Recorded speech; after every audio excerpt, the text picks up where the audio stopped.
Well, it's finally the weekend, Daniel said happily and closed his laptop.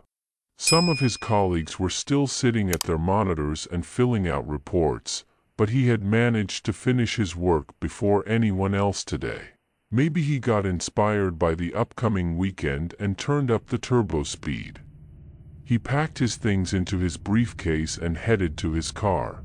On the way, he managed to say goodbye to a couple of coworkers and his boss, who incidentally hinted at a bonus, which made Daniel walk with even more enthusiasm. Once down in the underground parking lot, he quickly threw his briefcase on the seat next to him and got behind the wheel. On the way home, he decided to stop at the store and get himself something tasty. He picked up his favorite chips, dried fish, and a Coke. He had to have something to wash it down with.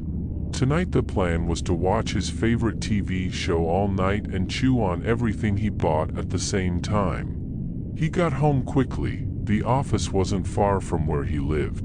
Even though he was a regular office plankton, he loved his job.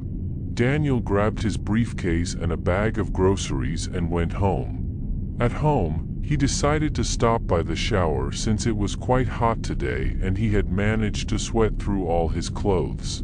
After the shower, he put on his favorite t-shirt and shorts. The only thing he didn't like about his job was the dress code. Well, he couldn't stand the suits, but he had to put up with it. On his way to the couch and TV, he grabbed a shopping bag. After putting everything out of the bag on the coffee table, he logged onto the website and started flipping through the tabs of the player looking for new episodes. 4 hours and 4.5 episodes later, he hadn't noticed it was getting dark outside. He wanted to turn on the table lamp, but decided not to spoil the atmosphere and continued watching in the dark. A few hours passed, and it was late at night, but Daniel didn't plan to go to bed, because he had found another series and was watching it. But then he abruptly turned off the sound on the TV. There seemed to be a sound coming from the kitchen. He listened. For a minute there was absolute silence. Well, maybe it was just from the TV. He turned the sound back on and continued watching, shoving another chips into his mouth. But suddenly he heard some crackling in the kitchen again and turned the sound off. He could definitely hear it now. He listened, and a few seconds later the sound was repeated. Daniel didn't have any pets, so he couldn't blame it on them. Gathering all his courage into a fist, he walked slowly into the kitchen. He turned on the lights, but everything seemed to be in place. There was no hint as to the cause of the sounds. Maybe the neighbors, or from the street the sounds were coming. The guy thought and went back into the room. He turned the sound back on and picked up the bag of chips, but immediately put it back down. The sound repeated. It was like he wasn't alone in the apartment. At least he already had that certainty. He got up again and went to the kitchen. Nothing. Silence. He again did not find the source of the sounds. The guy decided that he was hallucinating from fatigue and decided to go to bed without removing the leftovers from the table. In fact, he was really tired, a hot day at work, and then he decided to watch TV series all night. Of course, after such a thing he would start imagining all sorts of things. He fell asleep almost as soon as he got into bed, but literally after an hour he jumped up from a sharp sound. The guy reached the kitchen and turned on the light. It turned out that the mirror in the kitchen had fallen and shattered. But how? It had been hanging for so many years and now it had just fallen. Thinking that everything comes to an end, Daniel picked up all the pieces and threw them in the trash. Afterward, he tiredly went back to bed, hoping to fall asleep quickly. But not a couple minutes later, he heard footsteps. It were distinct footsteps on the floor. He was ready to swear he wasn't imagining it. With trembling legs he went to the kitchen. It was dark in there, hard to see anything. He hit the light switch and the light came on, but he didn't see anyone. He ran around the apartment and turned on lights wherever he could. He went back into the room and sat down on the couch. There were no sounds coming from the kitchen now. Okay, I need to calm down. I should probably go outside and get some air. I'll stop at the convenience store. I'm just out of Coke. Daniel quickly threw on a sweatshirt, grabbed his wallet, and went outside. He hung around the road for a while, getting more fresh air into his lungs. It should definitely help him come to his senses. On the way out, he spotted a convenience store and ran in for a couple bottles of soda. On the way home, the anxiety slowly began to recede, and he decided that he would even take a sleeping pill, so that he could just pass out and forget everything like a terrible dream. He was already approaching his house and was ready to enter the entrance, but then he stopped abruptly. Something was wrong. Something was definitely wrong. He looked up in search of his apartment, the windows. But I didn't turn off the lights when I left. God, I certainly didn't. Daniel didn't have a perfect memory, but he remembered that. He'd turned the lights on everywhere, and then he'd gone outside. But there was absolute darkness in his windows now. Daniel walked away from the entrance and sat down on a bench. He had no desire to go home, and his head was filled with thoughts of ghosts, poltergeists, ghosts from the other side of the world. In short, he had already made up all sorts of things. What nonsense! What could be there at all? I've always lived here and everything's fine, and suddenly some ghost decided moved in with me. That's gotta be funny. Though he kept reassuring himself that it wasn't real, he wasn't very good at it. He opened a bottle of Coke and decided to take a couple sips. When he picked up the bottle and looked up, his sight immediately fell on the windows of the apartment. He put the bottle down and squinted his eyes. It seemed to him that there was some figure standing there, probably looking right at him.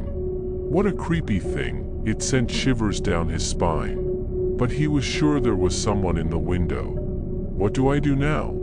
Call the police? Tell them I've got a ghost in my kitchen or whatever it is. He decided not to go home. But, despite his fear, he was very tired and it would not hurt to lie down to sleep. I won't be able to sleep at home. I can't afford a hotel, so the only option left is a car, the most budget option. He got up and walked with a determined step to the car. When he stood next to it, he realized with horror that the car keys were left in the apartment.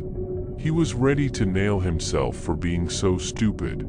Although when Daniel had left, he had planned to walk to the store and come back, he hadn't anticipated spending the night in the car. Maybe go to someone's house?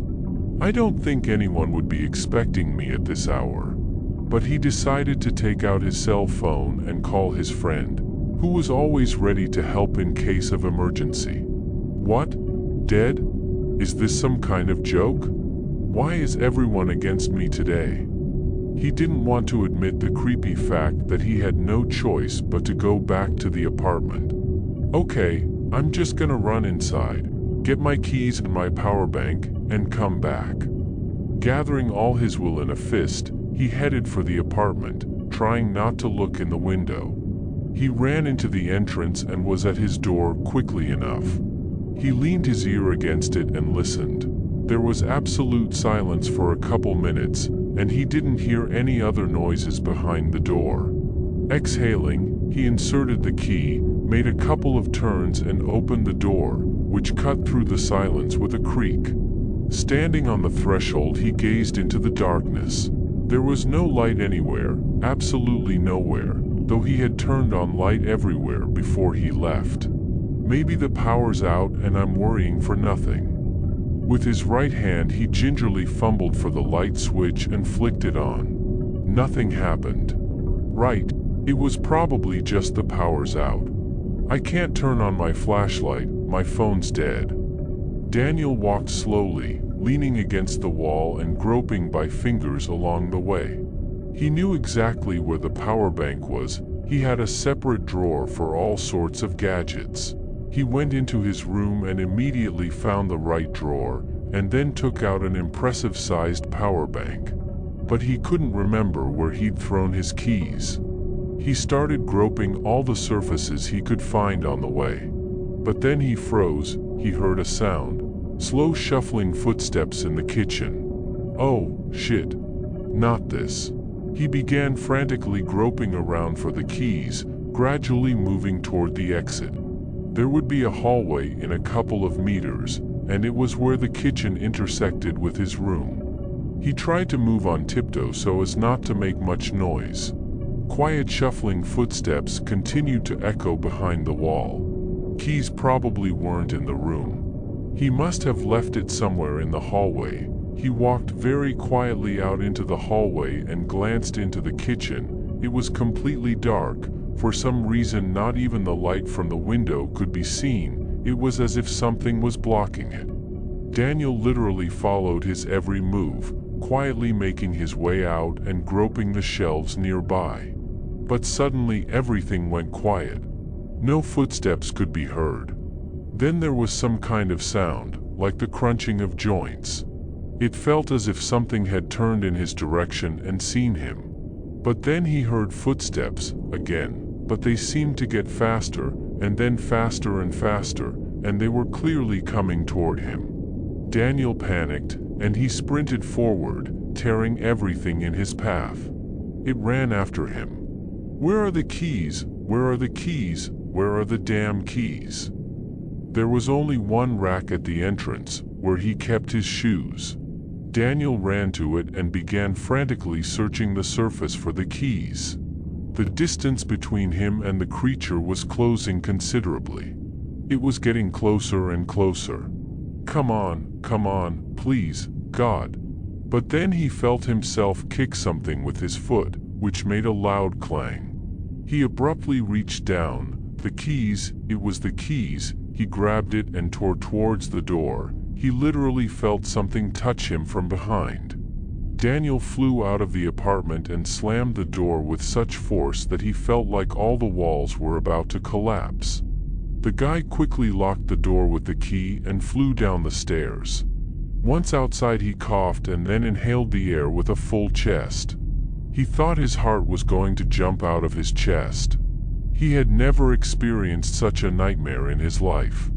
Daniel stepped away from the house and looked up at his windows. It was standing there looking at him. He knew it for a fact, and he thought he could even see the outline of it. He barely dragged his body to the car, opened the door and slumped into the back seat. He felt calm and secure now. What the hell is this? Is it really a ghost? But then why did it only appear now, and why can't it leave the apartment? He would probably never get an answer to that question. But what should he do now? Sell the apartment? Move? And wouldn't it haunt him in the new apartment as well? Gradually his eyes began to close. He hadn't been so exhausted in a long time. Eventually he fell asleep literally within 5 minutes.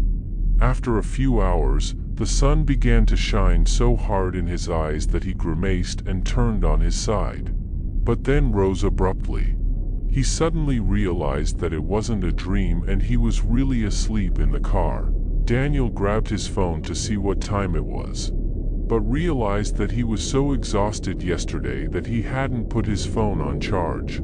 He plugged the charging lead into the power bank and then plugged the phone in as well. Charging went on and he pressed the shutter button, waiting for the phone to turn on. 2 o'clock in the afternoon. Natch slept all day. His legs were numb. Since he had to sleep in an unnatural position, he ended up squirming in pain for another 15 minutes until he started to feel both of his limbs. I should go to the apartment. I hope there's nothing and no one there. Opening the door, he climbed out of the car and walked toward the house. Tilting his head back and looking in his windows, he saw nothing there.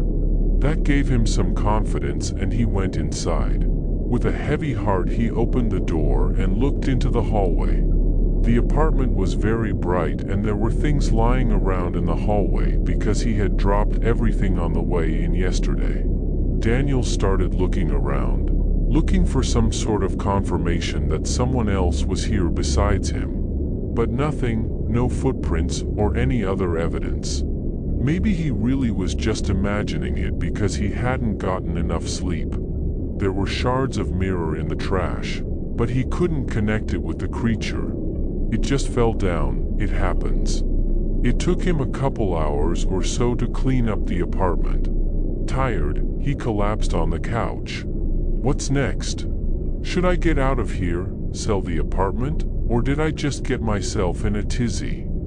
Okay, I need to calm down and think logically. What could it be? A ghost? Of course not. Someone broke into my apartment? That's closer to the truth. But then why didn't he steal anything? Or maybe I should keep looking. Daniel started searching every closet, drawer and nightstand. Stuff in place, gadgets in place, TV obviously in place. The only money he keeps is in his wallet, and he had his wallet with him. Maybe he wanted the wallet, that's why he tried to attack me. The guy came to the conclusion that he would have to put bars on the windows and a double lock on the door. After calming down, he picked up the chips he hadn't finished yesterday, grabbed his bottle of Coke and sat down on the couch. It was time to forget himself and watch some funny movie. By the time the movie was over, it was midnight. Daniel listened. He didn't hear any extraneous sounds. It was okay, he was definitely alone now. He picked up the empty bag of chips and went into the kitchen to throw them away. As he passed the table he noticed a glow on the floor in the corner. He stopped and looked over there. What was it? As he got closer he saw a shard of mirror. How did I miss it? He walked over to the wall, picked up the shard, and turned it in his hand. Then he froze, and goosebumps ran down his back and his hair stood on end. In the reflection of the shard, he saw some creepy creature that somehow stood in the corner between the walls and the ceiling. This something was leaning its bony, long arms against the walls on either side of him, its face contorted in an unnatural, creepy grimace. An elongated mouth, gray-black skin, and sunken eye sockets that were pointed at him. He was in such shock that he couldn't move. But then the lights went out everywhere and he felt a sharp pain in his cheek. The lamp had burst and one of the shards had crashed into his cheek. From behind him he heard the eerie sound of a creature that was clearly about to move towards him. Daniel threw the shard and sprinted for the exit, the creature following him with monstrous speed. He could clearly hear its spider-like limbs scurrying across the wall. He grabbed the car keys off the table and ran out of the apartment, closing the door. Without turning around, he ran straight to the car and got in. He didn't take the phone, he didn't have time. He wouldn't go back for it. The guy just lay down on the back seat and tried to sleep. The next day he returned to the apartment and began to pack his things, at the same time agreeing with a friend to stay with him for a while. He moved all his belongings and put the apartment up for sale. A month later, he was already unpacking his things in his new apartment. He managed to sell the apartment literally in a week. He got a very good realtor. He bought the new apartment a little cheaper than he sold the old one. He was happy. He got a good apartment for a low price, better than the old one. The owners were in a hurry to sell, because they were moving, so they had to lower the price, and it was to his advantage. The happy Daniel laid out all his belongings and collapsed on the bed. It was a pleasant tiredness. The guy was already sound asleep when someone's shuffling footsteps were heard in the kitchen.